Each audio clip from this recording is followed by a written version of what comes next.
Your name, please? William Easter. Mr. William Easter. Right. Your passport, please. Do I have to go through this rigmarole every time? Regulation, sir. Beastly the nuisance, I call it.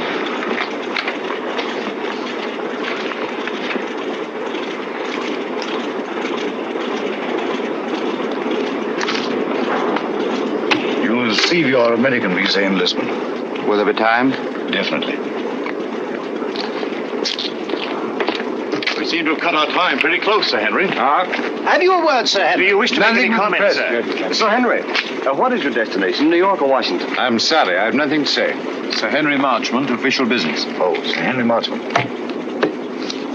Sir Henry? Joe? Good luck, Sir Henry. Thanks, I may need it. Shall I take your case, sir? Definitely not. Sir Henry, don't mind. I see. You think the old boy carried the fate of the Empire in that little black case? Perhaps he does. Time's up, boys. Roll it away. Lively now. Hey, just a moment. You're shy of one passenger. Hold on. Wait a bit. Wait, I say. I've got passage. Yes, all right. Your name, sir? Grayson's the name. John Grayson, senior clerk, Paro Nash and Paro, solicitors, Chancery Lane. You've got it all there. Everything quite regular. Sorry to delay you. Missed the bus. Had to take a taxi. Fearful nuisance. Yes, sir. Hop aboard. Will you be late now? Thanks. Thanks awfully. Sorry to delay. Thanks awfully. Right-ho, boys. Roll it away.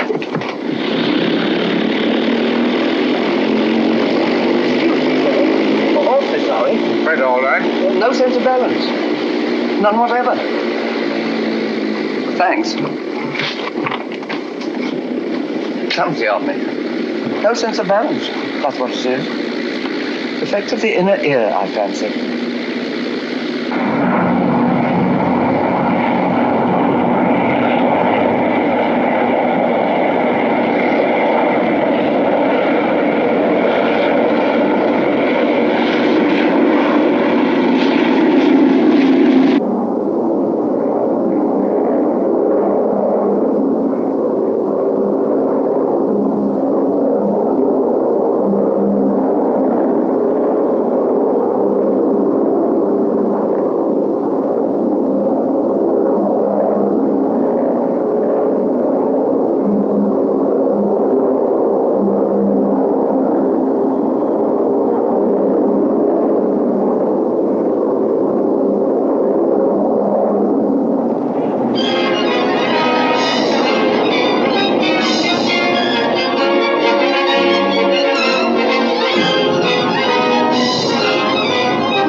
When I read that you were en route to Washington, Sir Henry, I just couldn't rest until I found you. Now, do you know, when can you dine with us? Very kind, Mrs. Jellison. I'll put you first on my unofficial list. Oh, I have a much better idea. You must let me put you up during your stay. Thanks very Washington much, is so crowded. I'll put you in the blue room. Come in.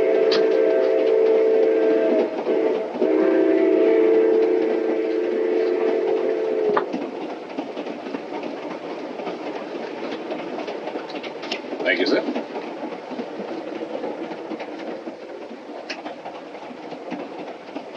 But if Sir Henry isn't the one, who is? I don't know. But the head received a cable from London tipping him off. It's up to us to find the real British agent before this train reaches Washington. Yeah. Whoever's got the document will be protected there. If Sir Henry isn't carrying it,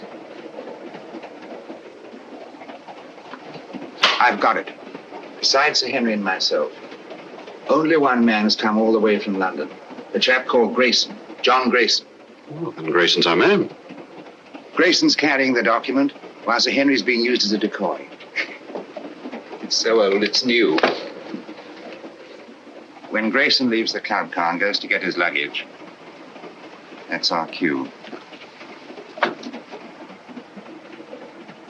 We know what to do, Easter. Good. That's Grayson standing at the bar. The little fellow.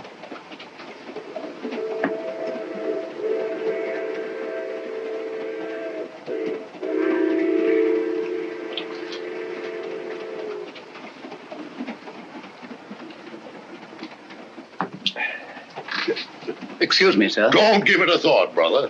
I'm in politics. I'm used to hard knocks. I'm Henry Babcock, Senator Babcock. How do you do? John Grayson. Sit down, Grayson. Have a glass of grape juice from my home state. Used to know a man named Grayson, mighty fine man. He was murdered. 2 grapes, George. On the fire, sir. This book has got me all confused. I do wish you'd set me straight on the international situation. Rather large order, I'm afraid.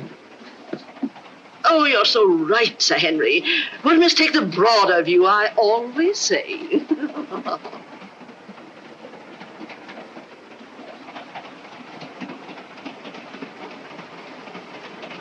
Another grape juice, Grayson. You can't have too many vitamins, I always say. Thanks, Senator. But if you don't mind, I'll have a whiskey and soda. Why, sure. George, bring him over, will you? Yes. Let's get a chair. I was built for comfort.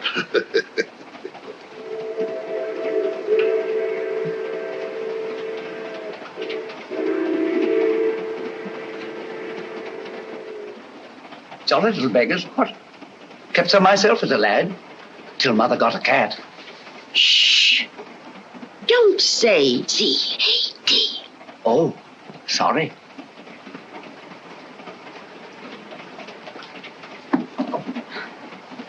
Permit me, ma'am. Oh, thank you. You're very kind, I'm sure. Pardon me, sir. Here we are. Porter, Yes, sir? are we on time? Yes, sir. Be in Washington in 20 minutes.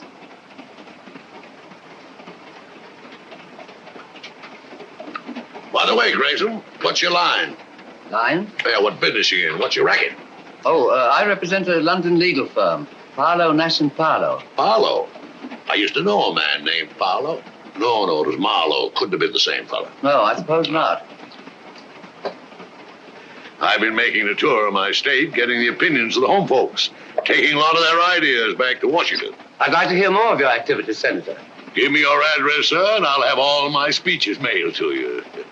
You're quite too kind, sir. Sorry I have no card.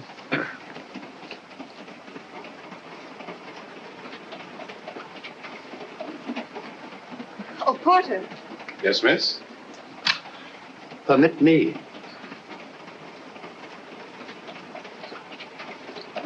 Thank you very much. Not at all. I'll be at this address for the next week or so. I hope. Thank you. I'll get my papers together. Pleasant meeting, my friend. Better look me up in Washington. I'll just get my bag. Thank you. Oh, I forgot to pay George. Excuse me, sir. What's the matter? There's a little blackout. Keep your seat. There's a little blackout. Keep your seat. Mice! Oh, dear. All gone.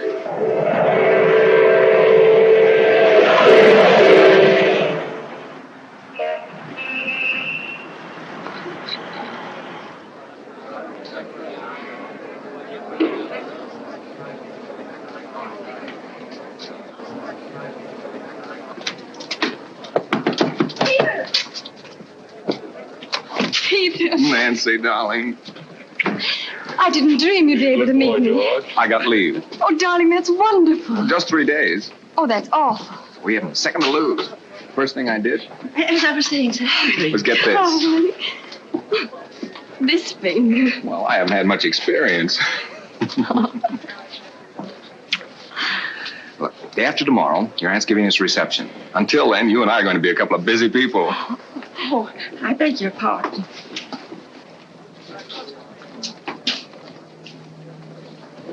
Goodbye. Who's your boyfriend? You needn't worry. He just lit a cigarette for me.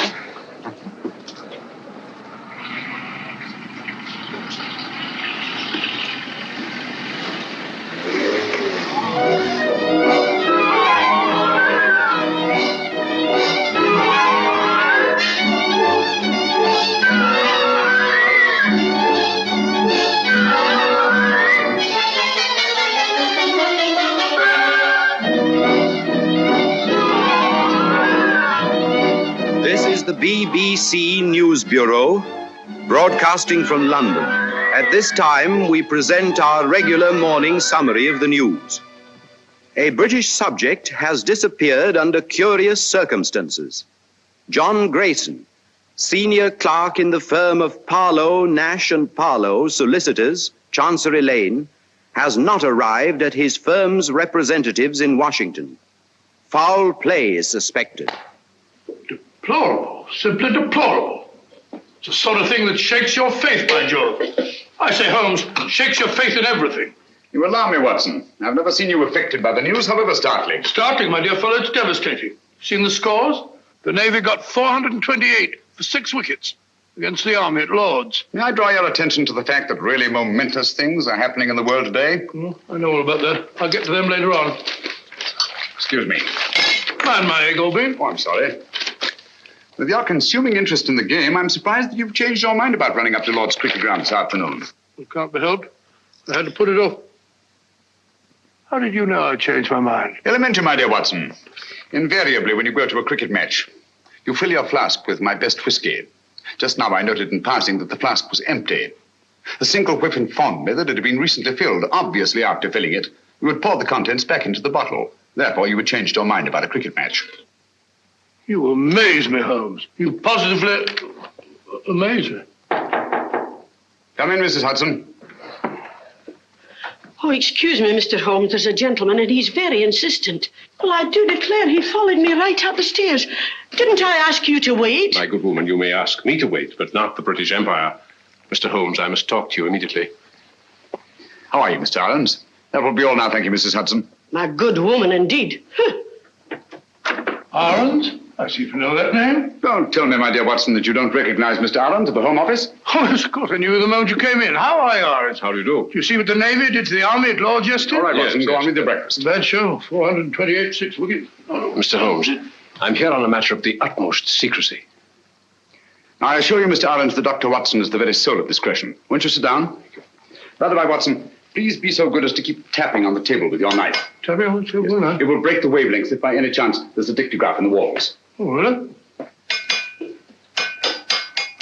Cigarette? No, thank you. You can stop now, Watson.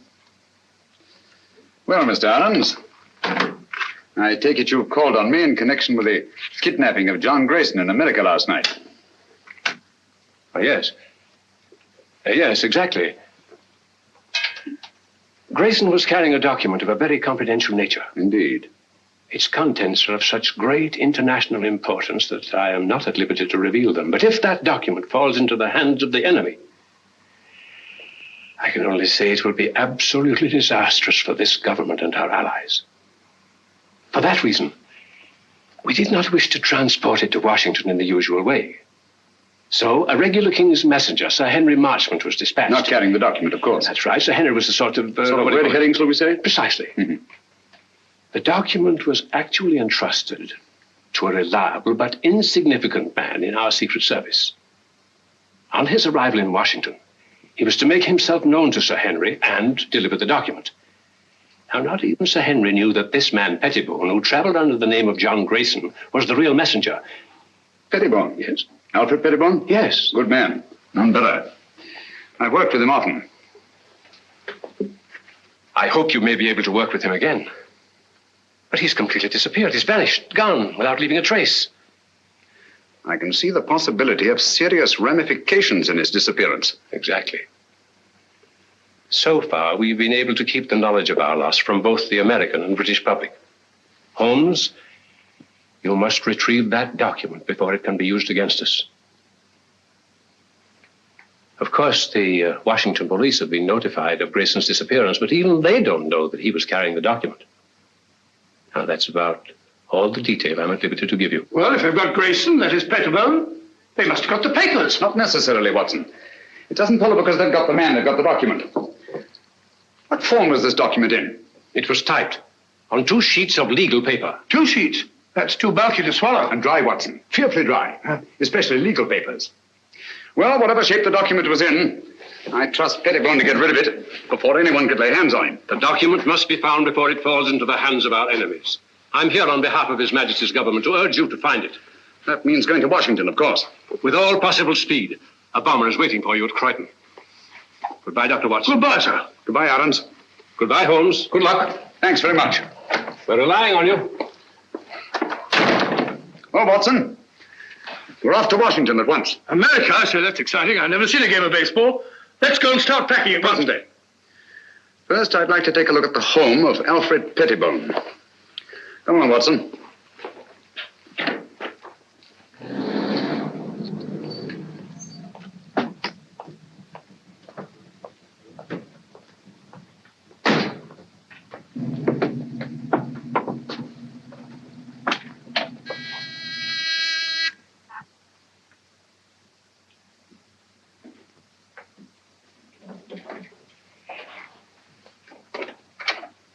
Why, Dr. Watson, what a surprise. And Mr. Holmes, won't you come in? Thank you. I'm frightfully sorry, but you won't find my son in. He's gone to Washington. Some business or other. Poor fellow, I'm afraid that he'll never get used to the climate over there. Would you mind if we looked over your son's room? Why, of course. It's upstairs. Thank you. Some friends tell me it's very, very muggy, very sticky. I had a letter from Philadelphia the other day. You'll find his room in a dreadful pickle, Mr. Holmes. Quite literally is. If I as much as put my nose inside. As if I cared anything about his silly old collection.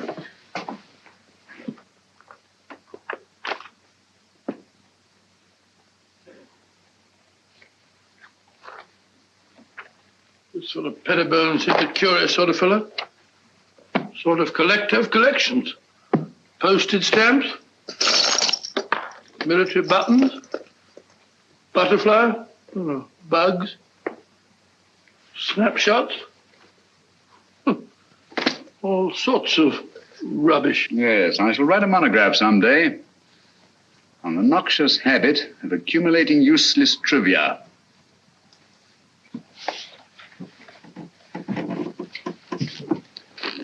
Please be so good as to stop pacing, Watson. You distract me. All right, all right.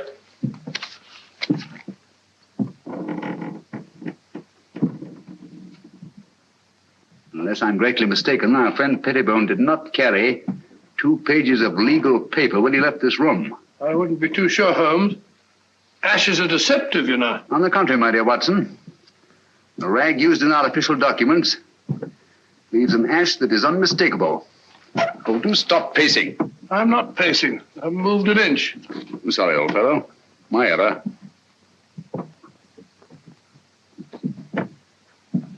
Must be Mrs. Pettibone.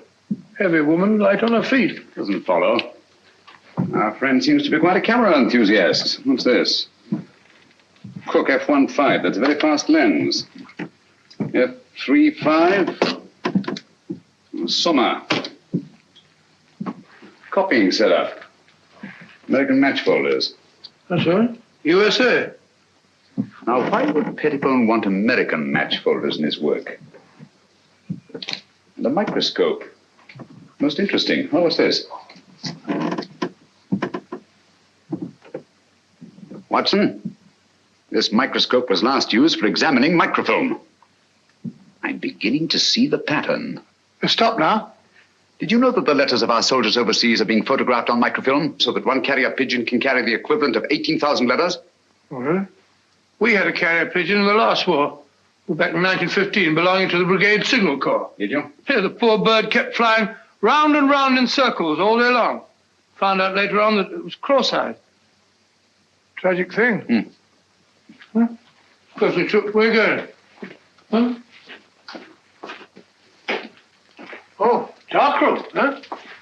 This is what I was looking for. Huh? This projector magnifies tremendously anything placed on the slide, like this piece of microfilm.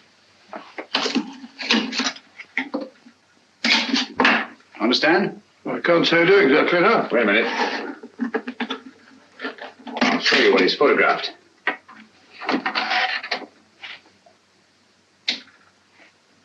Oh, it's a match folder. What do you want to photograph that for? Probably to line up his equipment before he photographed the document. We've got it, Watson. Over? Yes. Come along. Oh, it's all as clear as mud to me. Just as I thought.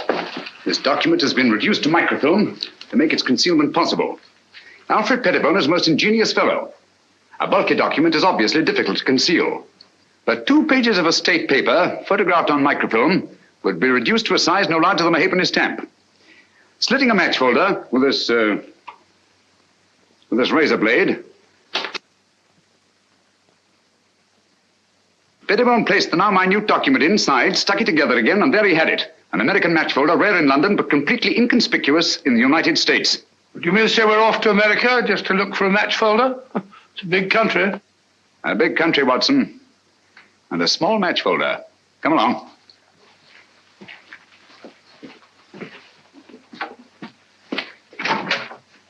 Did you find what you were looking for, Mr. Holmes? Yes, thank you, Mrs. Pettibone.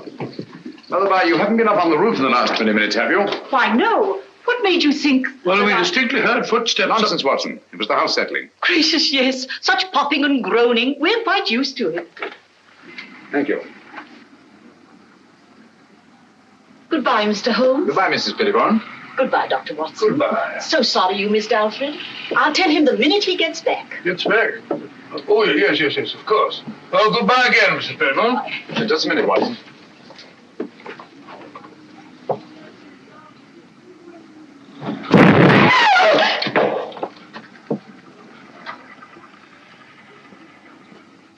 That was no accident, I assure you, Watson. Well, aren't you going to find out who did it? Time's too precious now. But at least I know they've learned of my entry into the case. They? Who are they? The same group that took Alfred Pettibone off the train on his way to Washington. A group that will stop at nothing to get their hands on the document he carried. Their leader is a clever, resourceful criminal who seems to have sources of information from everywhere. Oh, that means a worldwide organization. Who'll stop at nothing, you say? Quite. That's why we must get our bags and ourselves aboard that bomber without delay.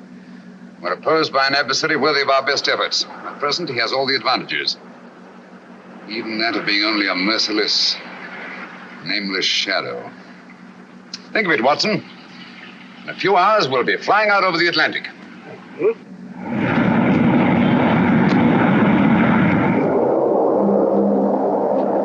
We're flying over New York, sir. New York, eh? Yes, sir. We've been cleared by radio. Non-stop, Washington.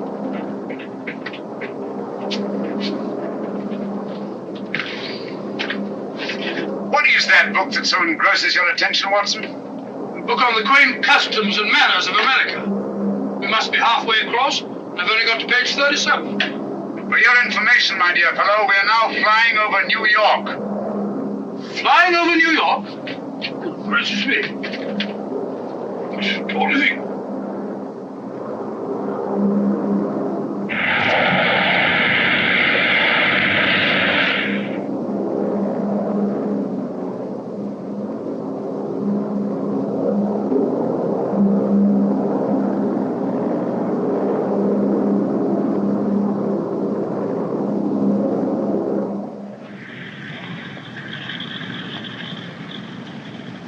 This is the embassy car, Mr. Holmes. You're being very helpful, Mr. Lang. Detective Lieutenant Grogan of the Washington Police.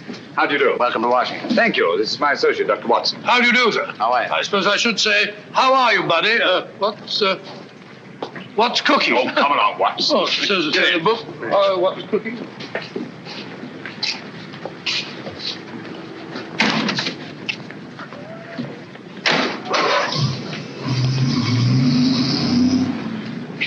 Grogan had charge of investigating the Grayson case for the Washington Police.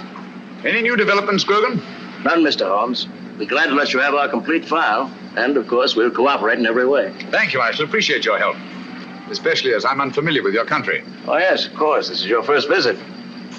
Oh, there's the Lincoln Memorial. Most impressive. Oh, by the by, Mr. Lang, thank you for your cablegram. I received it just before I left London. Cable? I sent no cable. About our reservations at the Hotel Metropole. Why, no. We thought you'd stay at the embassy, of course. Look at that. Well, since some strange person has taken such an extraordinary interest in my welfare, I think I shall stay at the Hotel Metropole. Oh, Mr. Holmes, there's the Washington Monument. There's the Capitol, Mr. Holmes.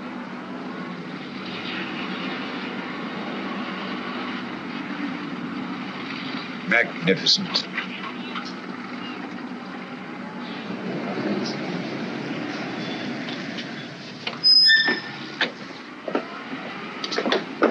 We're expecting you, Mr. Holmes. Thank you. I questioned everybody known to have been in that club car, as a matter of course. Sir Henry Marchmont confirms that Grayson had contact only with the people on this list. Now, he had a drink with Senator Babcock, and he chatted with a Miss Pringle about some mice she had in the cage, and he picked up a book dropped by Mrs. Jellison. Not very much to go on. How many of these people have been attacked already? I've heard about your deductions, Mr. Holmes. Well, Senator Babcock was held up on his way from the station, with nothing taken. Mrs. Jellison's home was ransacked that night. And she found the book that she carried from the train literally torn to bits. That's right. Miss Pringle? Well, Miss Pringle says someone released the mice from the cage during the night sometime, and she found the cage torn apart. What happened to the mice, I wonder? An intriguing line of thought, Watson, but not essential to the case. Mm-hmm. Apparently, Grogan, they're still looking for the document. I'd very much like to have a look at that club car. Well, that'll be easy. I have the car held in a siding in the railroad yards. Good. But we've searched the car thoroughly, Mr. Holmes. We couldn't find a thing. Well...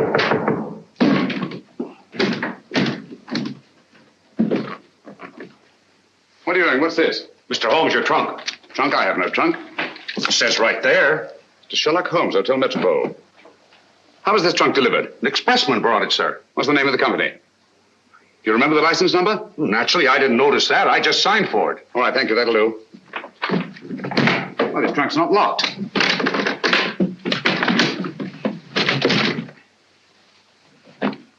Great Scott. Poor chap. You recognize him, Mr. Holmes? Yes. Who was he? The man we're looking for, John Grayson. His real name is Alfred Pettibone. British Secret Service. Why should they send the body here? Obviously to frighten us. Or to tell us they know that Sherlock Holmes is on the case. Gentlemen, they knew we were on the case as early as their attempt on our lives in London. They're much too intelligent to believe that a corpse would frighten a trained detective. No, I rather think they intend this as a message. And they wanted to be sure that I'd be here at the Hotel Metropole to receive it. Message? What do you mean? They want us to believe that they found the document, and therefore have no further use for Grayson. Well, if that's true, then we're done for. I'm not so sure that it is true, Watson. If they have the document, why are they wasting time sending me this? No, it's an attempt to throw me off the track. Grogan, you have a police laboratory, of course. Certainly. I'll see what I can find out about the body. Yes, whatever marks it reveals. And the trunk. A microscopic examination. Everything about it. The lining, the blanket in which the body is wrapped, everything. Let nothing escape. We have the best police laboratories in the world, Mr. Holmes.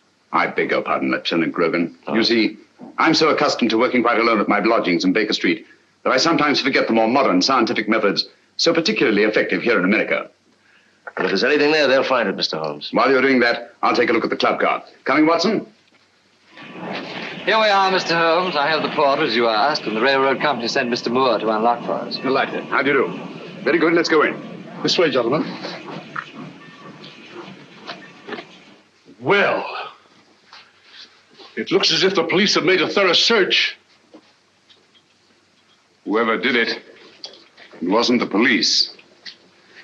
There have been visitors here since our friend Grogan. My goodness, look at our car. Talk about a blitz.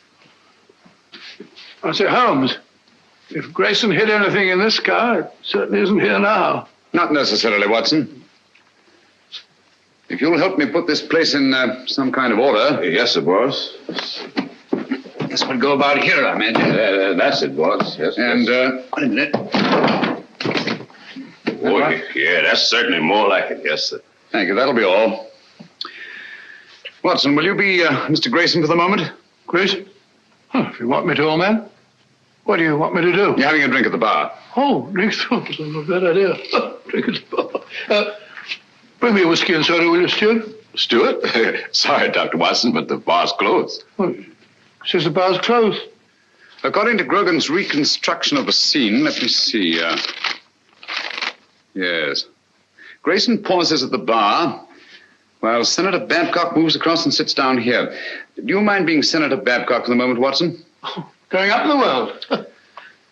Sit down, please. Now, Miss Pringle is seated there. Over there, Watson.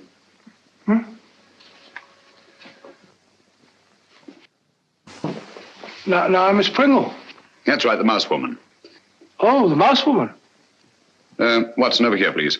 No, not there. Not there. That's Senator Babcock. Oh, pardon me, Senator. Sit down, please. Now you're Mrs. Jellison. Oh, excuse me, Mr. Holmes. He ain't Mrs. Jellison. He's the young lady. What? Sir Henry Marchmont was sitting right here, and Miss Jellison was right here. She's a sort of a big, fat lady. What did Grayson do that attracted your attention so particularly to Mrs. Jellison? The little man, he retrieved her book. And the young lady sitting here, didn't she converse with the little man? No, sir. That young lady didn't have no converse with no one. When the little man lit a cigarette, she ran back and said, "Thank you very much." But you have matches here for your customers. Oh, yes, she called me, and I saw a cigarette, and I knew she wanted a match. And Grayson used one of his own matches? Oh, yes, he took a folder from his coat pocket. Did he put the match folder back in his pocket, or did he give it to the young lady? I don't remember. I was fairly busy. Try to remember. Well, if I should try to doomsday, I couldn't rightly say just what happened to that match folder. Oh, yes. I remember just one important thing. What? When the little man lit her cigarette, he said something very peculiar. What was it? He said, "Permit me." Oh. Well, gentlemen, I'm extremely grateful to all of you. That's all we can do for the present, I think. Since the place was torn to bits after the murder of Grayson, the attacks on Senator Babcock, Mrs. Jellison, and Miss Pringle, I'm convinced that the document left the club car long before these events. But how? By whom? And who was the mysterious young lady whose cigarette Grayson lighted? Did anyone meet the young lady? He sure did. He? Who was he? Tall, handsome, in a uniform. I see. I suppose you wouldn't remember what kind of a uniform. I certainly would. Lieutenant, Navy flyer. My boy's in the Army. He's going to be a flyer, too. Splendid. Did you happen to hear them say anything? Oh, I didn't happen. I just couldn't help hearing it. Mm-hmm. Well, what did they say? Oh, yes, he said he had 3-day leave. They had to move fast before the big party her aunt was giving them. Then, too, he put a ring on her finger, and they both looked mighty happy. Mm-hmm. Just the way you looking right now. And the way I'm looking myself. Come on, Watson. That's the girl. I told the head I could swear to it. Is the address there? All there. Right in our laps. And also right in the lap of Sherlock Holmes. That's the least of our worries. The head could handle 10 like Holmes. I hope so. But don't underrate that Englishman. I have several friends who did. They now grace some of the best prisons in England.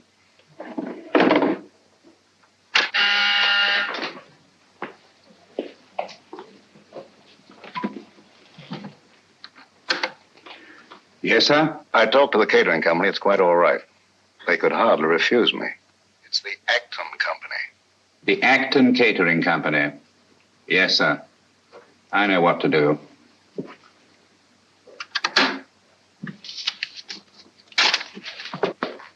Hop over there. You're going to work for the catering company. Right. When you get in the house, find out all you can. Katie. Yes? You're to go as a guest. Will it be safe? It'll have to be. I'll try and get in the girls' room. Unless you hear from me, carry on as we planned. Flash Gordon. Seems a very capable fellow. Sports pages. These Brooklyn fellows seem to be arguing with the umpire. Story thing. What are you eating, Watson? Gum? Oh. Put it away.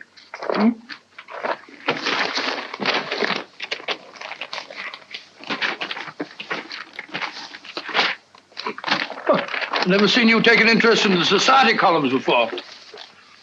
It's a concern I'll drop at once, I assure you, Watson. You found what you're looking for? Well, how do you know this is the girl? It would be an extraordinary coincidence, wouldn't it? If more than one naval lieutenant in Washington were to become engaged in the last few days to a girl from New York whose aunt was giving them a reception. By Joe, you must be right. She's a pretty girl. Yes. He's walking around with a dynamite in a handbag.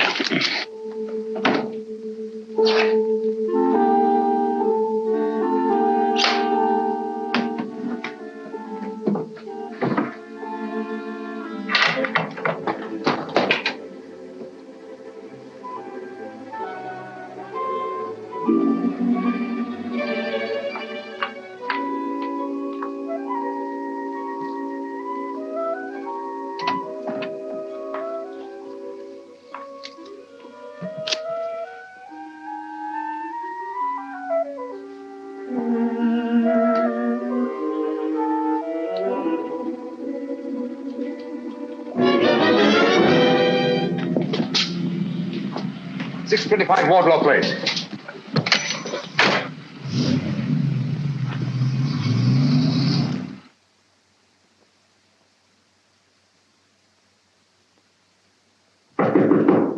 Who is it? Me, Pete. You can't come up here. I did, though. One get you two. That party's gonna be awfully dull after this. Let's not go. Let's go away and get married. You've only got one more day. That's an idea. No, we can't do that to Annie. I'll tell you. Let's sneak a look at the new apartment. It was awful sweet of Auntie to give us the whole floor of this house for our apartment. The least we can do is let her have the fun of showing it to us. Okay. Let's face the party. I'll get my bag.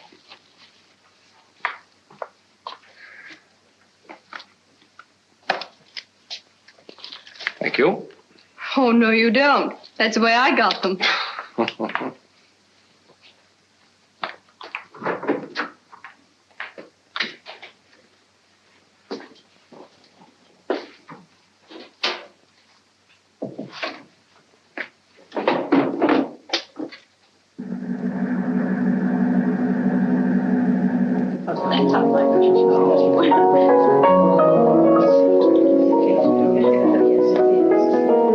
How do you do? So glad you could come. This is Mrs. Oh, dear, what is your name? Ruxton. Of course I know it as well as my own. And this is Mrs. Vale. How do you do? Isn't it? Quite. Oh, of course. Any luck? Not yet. That must be Lieutenant Merriam with Miss Partridge over there. Certainly glad to hear the news, Pete. Congratulations. Well, thank you, Major. Thank you. You're a lucky guy, Pete. I'll see you later. 3rd floor, first door. Right. I'll wait there. You bring him up. Thank you, sir. A toast to the happy couple. A toast. Thank you. Very good. Happy landings. Yeah, well, those certainly. Me too. Thank you. Lieutenant Merriam? Telephone, sir. Navy Department calling. Oh, yes. Be right back. Lead on, McDuff. This way, sir. Matches? Match me, darling. Dig them up. Thank you. Oh, Pete, hold it. You can keep them, Major. Oh, thank you.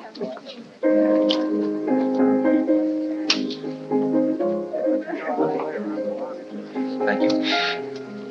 Not for me, thank you. No, thank you. Why up here? They said it was private. There's a phone in here, sir. Hey, it's my new apartment. Miss Partridge didn't want me to see it till after it was finished. Here you are, sir. Why, the smell is paid, sir. In here, sir. Thank you.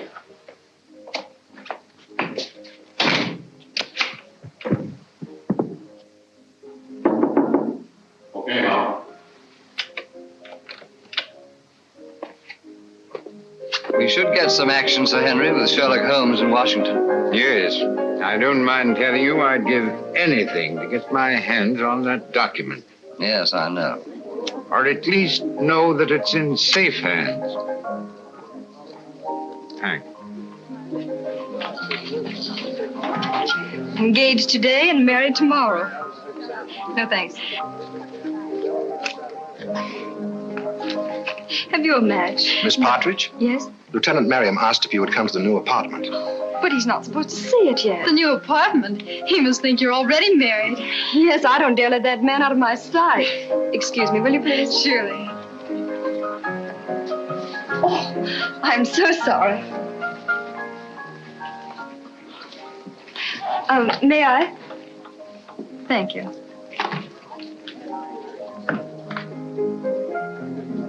This way, please. Oh, I know the way, thank you.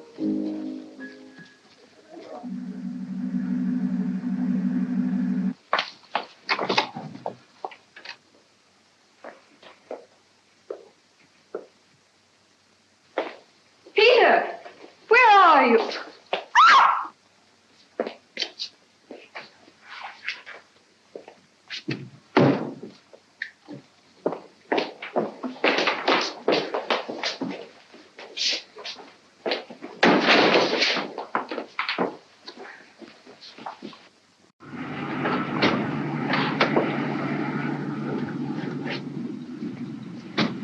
Well, here we are, Grogan. Good connection. We'd better go into the party. Well, I think you better go in first, Mr. Holmes. I'm not very good at this sort of thing. I think you do all right.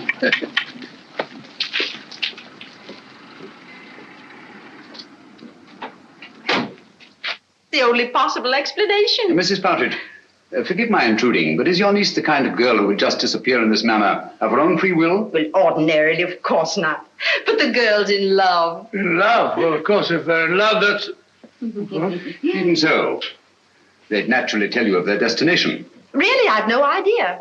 Oh, but they'll be back here again tomorrow. You see, I prepared an apartment for them, an entire floor in this house. By the by, Mrs. Partridge, I gather the rug you ordered for the apartment was not entirely satisfactory. Oh, those tiresome workmen. I told them not to come in here this afternoon, but they did. And walked out with the rug, which they no doubt informed you had been sent by mistake and would be replaced tomorrow. Yes, but however did you know that? Show me the apartment. Yes, there were 2 rugs there. One for the living room and one for the dining room. Well, your workmen wear rather sore shoes, do they not? Oh, yes, always. Their company requires them to. Nevertheless, there have been leather heels on this floor. And a woman's heels. Very recently, I should say. Not yours, Mrs. Partridge. But recently enough, so that no dust has had time to settle in the imprints. Stay over there, please.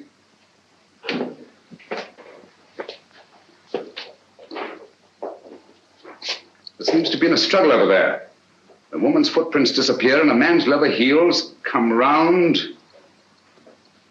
and stop there. Either she was carried out in the carpet or else... Where does that door lead to? Why, it's a dressing room. Perhaps an ordinary skeleton key. Try it. Watson, this is a matter for you, I'm afraid. Excuse me. Who is he? Is it Miriam? Peter! Take it easy, Mrs. Partridge. Let the doctor examine him. How is he, Watson? Nasty crack of the head. Nothing serious, thank heavens. Is there somewhere where you can lie down? Of course. Poor Peter. Take him to my room. Yes, I'll put your arm around my neck. That's the don't Mr. Holmes, you must find Nancy. Quite. Oh, Peter. That girl disappeared right from under our noses. It's unbelievable. I better try to trace that truck. That won't lead us anywhere. Our antagonist is too clever for that. But the girl must be found immediately. You're sure the police chemists found nothing definite in their examination of the trunk? Not one thing pertinent to the case. What about Grayson's body and the blanket it was wrapped in? Nothing. Every object connected with this case has some kind of story to tell. Do you think they'd mind if... The laboratory is completely at your disposal, Mr. Thank you. Dr. Watson and I will go there at once. Usual findings on the trunk, Mr. Holmes. Bought in Washington, been banged about a good deal. All labels removed. And the body? No marks of any kind. Very well. If you need me, call. Thank you.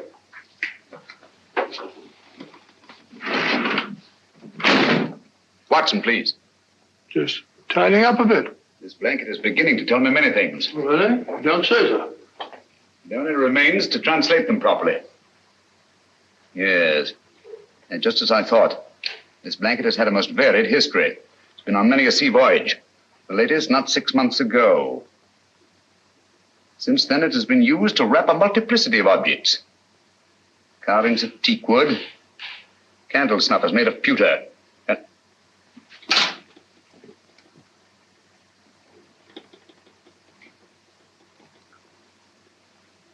And furniture. Furniture? Yes. Teak wood leaves an unmistakable stain. Pewter rubs off easily. And there are evidences of wax drippings. But what particularly concerns us, Watson, is the furniture. Most likely a chair. Louis the 15th. In yellow and maroon satin. What do all these things suggest to you, Watson? Let me see. An aunt of mine, Matilda, lives in Brighton. Very old-fashioned. Very aged. Exactly. Antiques. We've a lot of ground to cover before nightfall. Ground? What ground? If necessary. All the antique shops in Washington. A-N-T-I. There we are. Antiques. Antiques? What connection is there, Louis XV's chair with this partridge girl? This sliver of wood came from a Louis XV chair that had once been wrapped in that blanket. From other evidences the blanket supplies, I deduced that it's been used in an antique shop, and whoever controls those antiques murdered Grayson and kidnapped the girl. What? That's it, Watson. Come along. Before the girl's kidnapper becomes her murderer.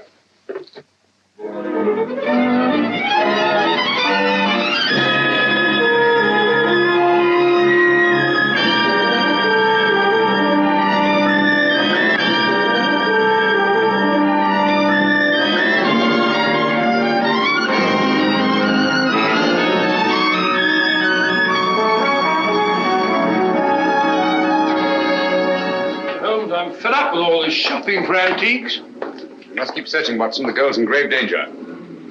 Hello. Hello? Oh, sorry. What is it, huh? This isn't the place it seems to be. Look, Watson.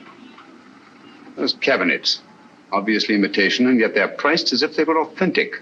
Beware, and all that, eh, Holmes? Watson, I feel certain this is it. This is my purse. May I? Thank you. What kind of a joke is this? Oh, don't bother to answer. You can tell the police all about it. And you shall, I promise you. But there are no police here. Haven't you noticed? We are quite alone. I sent for you to ask you a few questions. You always send a rug for your guests. It was a very nice rug, Miss Partridge. It's not my idea of a method of transportation. No, I'm sorry about that, but I'm afraid it was unavoidable. But why? You've no right to bring me here like this. I've always found it wise to take what rights I can get. Miss Partridge, you have a document which I must have. Document? I have no document. It won't do you any good to deny it. But I do deny it. I don't know what you're talking about. You'll remain a prisoner until you produce it. How can I produce it when I haven't got it? But you have. It was observed that on the train you had contact with a little British agent named Grayson. He gave you something. Where is it? But I hardly even noticed the man. I wouldn't even have remembered him if I hadn't seen his picture in the paper. He disappeared or something. He's dead, Miss Partridge. Oh. Now will you tell me what I want to know? But I can't. You won't? I can't, I tell you. Let me out of here. He gave me nothing. That's strange, because I know he spoke to you. There's something very curious about that door up there. To open it, you'll have to know the combination. But I tell you, I spoke to no one on that train. Now, didn't the little man try to be attentive to you? Oh, he may have offered the usual courtesies. I don't even remember. I see. I'm sorry. Aren't you spoke one of these? Thank you. And you're quite sure he said nothing at all to you? Of course I'm sure. Permit me.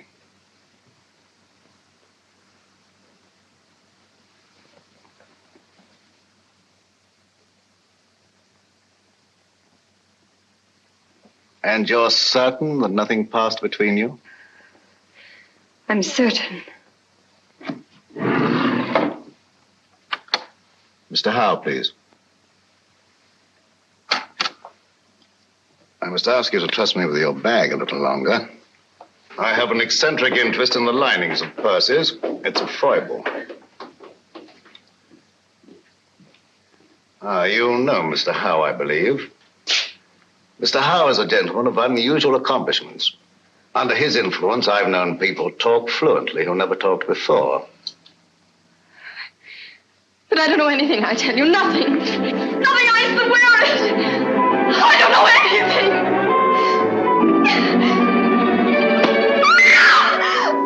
You stay out here. I'll go inside. I'll assume the character of an eccentric art collector. As soon as I'm convinced that this is the place we're looking for, I'll signal to you. And you get Grogan and bring him here on a run. But don't lose any time. An extra second may cost a life.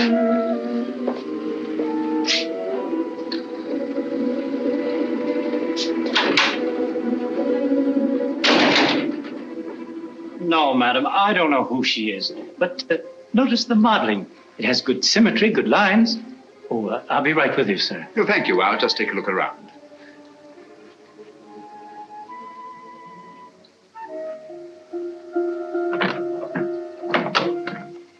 What an extraordinary cabinet. Spanish. Moorish influence. Imitation, of course. It is not an imitation, it's authentic. Oh, come now, my dear man. Ah. May I see some of these ceramics? Those aren't for sale. They're Ming vases mostly, and they haven't been marked yet. Well, that's really a very little consequence. You see, if they're genuine, I can tell to within a shilling what the international price might be. If you please, sir, there are other customers. Oh, yes, of course. Well, I'll just look around. Ah, what a very interesting collection of pewter.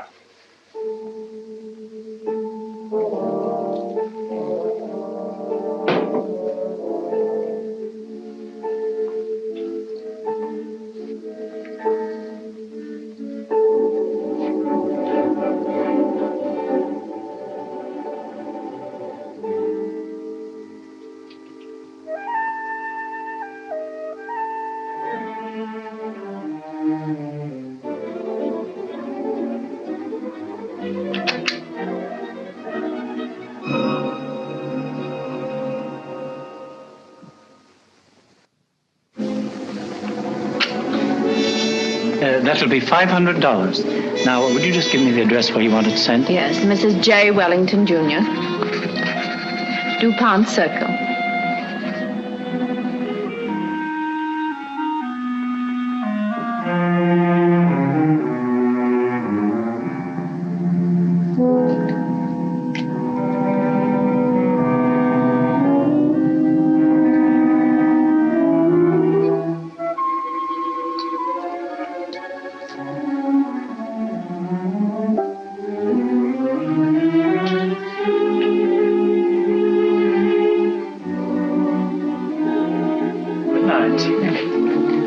Good night. I'll have it sent out in the morning. Oh, dear.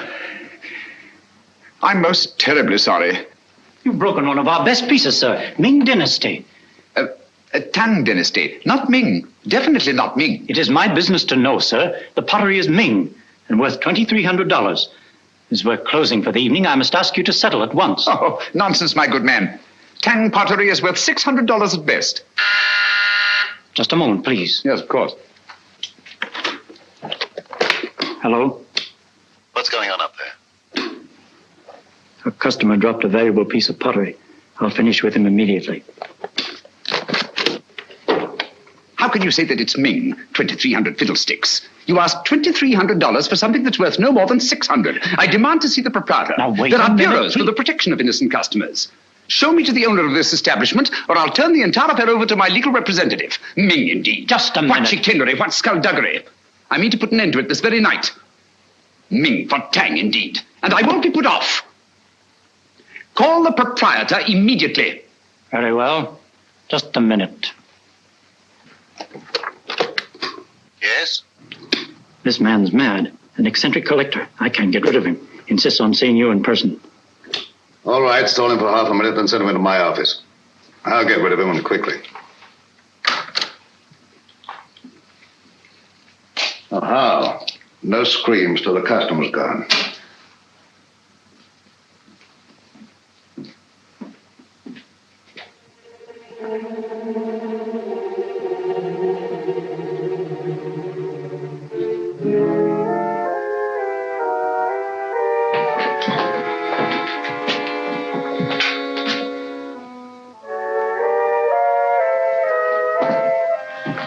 You get downstairs. Yes, sir.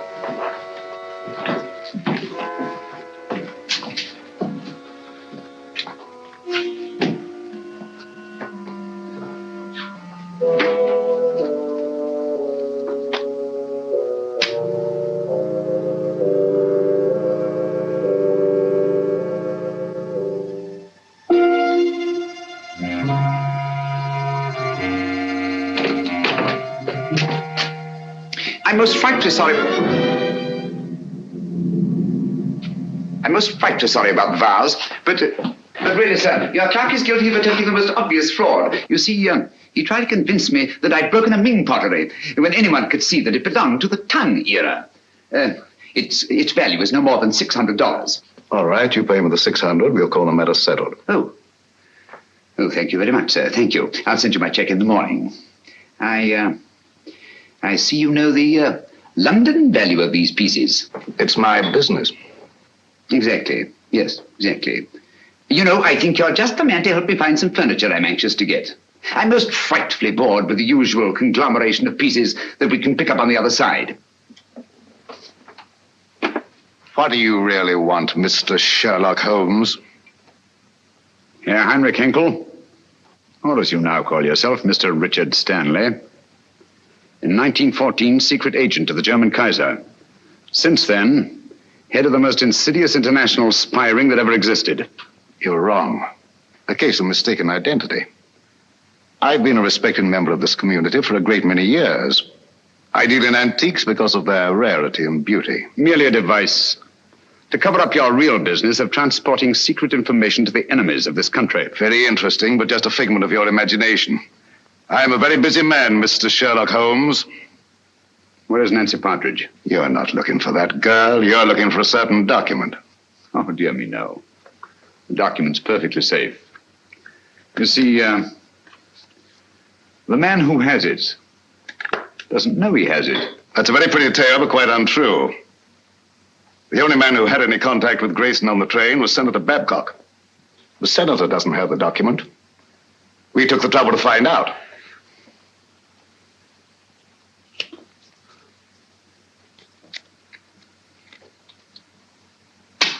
Permit me. Thank you. Perhaps you've been misled by the common notion regarding the shape and bulk of state papers. They might easily have been reduced to a convenient size, you know. Say, a document no larger than a postage stamp. Postage stamp, huh? That's a very interesting theory, but not supported by the facts. And quite beside the point. Where's the girl? She's not here, of course, but you're quite at liberty to look round if you care to. Thank you.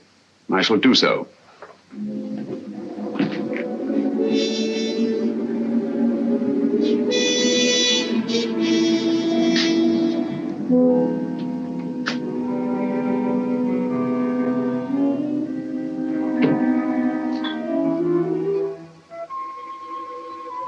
Interesting piece. Spanish, isn't it? Moorish. Oh, my error. It's an amazing specimen. But I assure you won't find what you're looking for there. You stimulate my curiosity.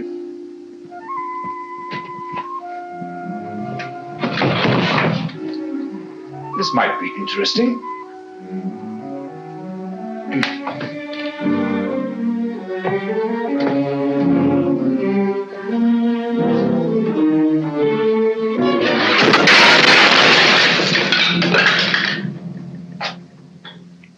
Were an incredibly inventive people, weren't they? Yes, it was in shocking condition when I got hold of it. But I had it restored. Very lively now, but old-fashioned. If that's the best you can do, Mr. Stanley, I think I may safely examine the rest of the room. Help yourself. Thank you. Take your hand away from that drawer. Mr. Holmes, you didn't think I was going to draw a weapon. I never touched the things. How odd to find you squeamish.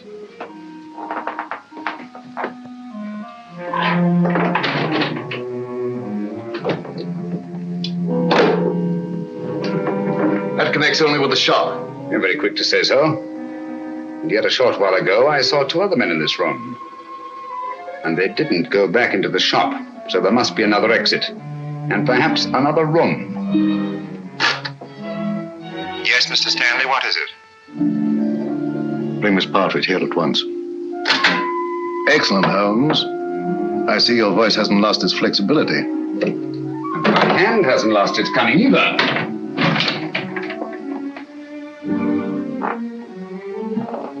When they come here, tell them to leave the girl with you and to clear out. You think I'll do that? Yes, you will. You're playing with lives now, Stanley. Not just the girls. Thousands, millions perhaps. And we don't intend to let one man have that much power. Not now, nor at any time in the future. I prefer you alive to face the retribution that's coming to you. But if I have to do it...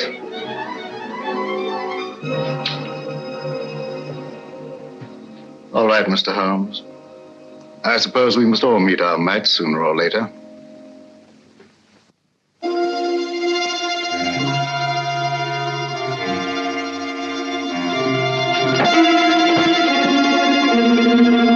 That's enough, boys. Take your hands off him. Well, Mr. Holmes?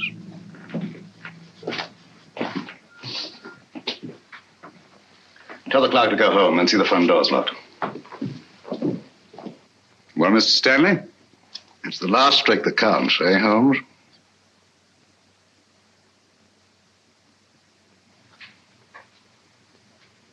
I'll remind you of that later.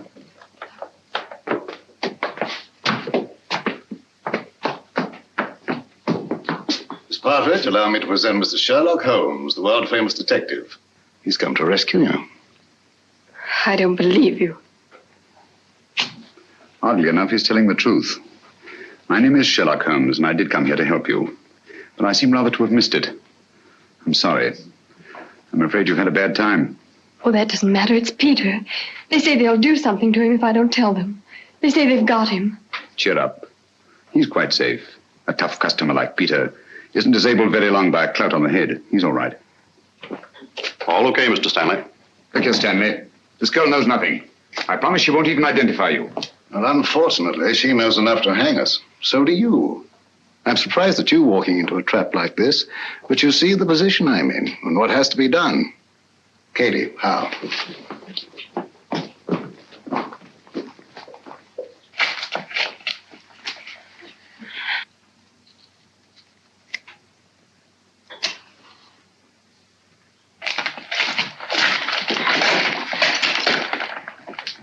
It will give me great pleasure to attend to Mr. Holmes personally. Easter, and the girl's yours.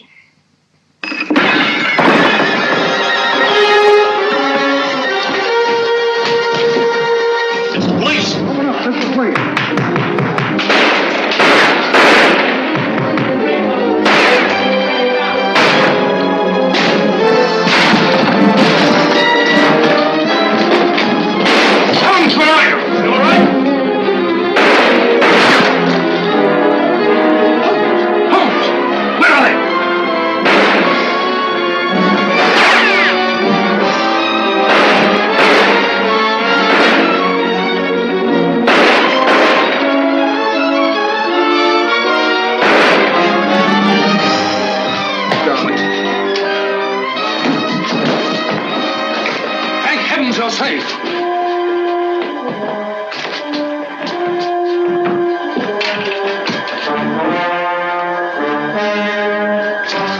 Stanley's escaped. All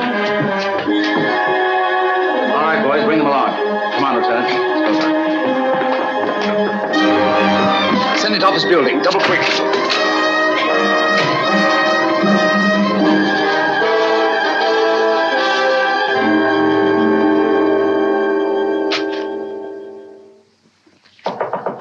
Come in.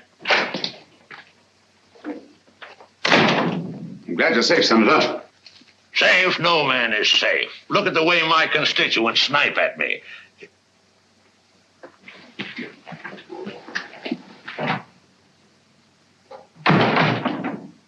I don't recall seeing your face before, stranger. I don't think we've met.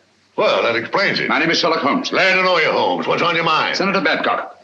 I'm here to inform you of great peril to your life. Richard Stanley, a dangerous criminal, is now on his way here. Richard Stanley? Why, he's the most respectable citizen of Washington, has been for years.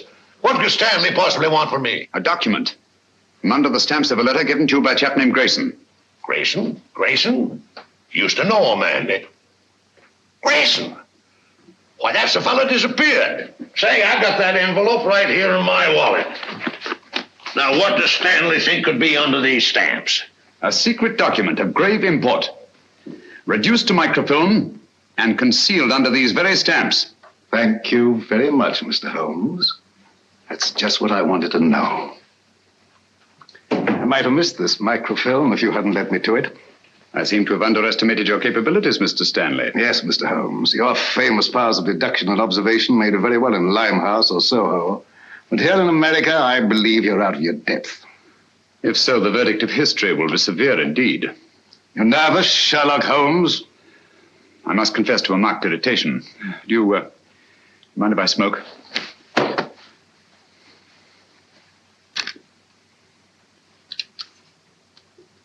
Thank you. The whole course of the world might be changed by your acquisition of the microfilm. Oh, it will be, and for the better. Give you a match.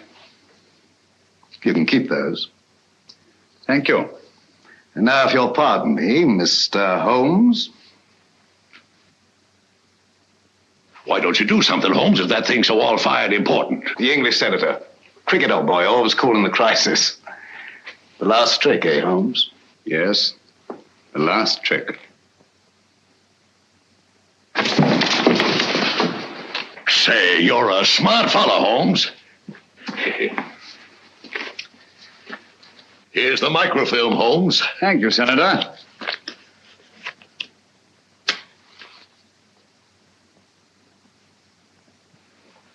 I say, Holmes.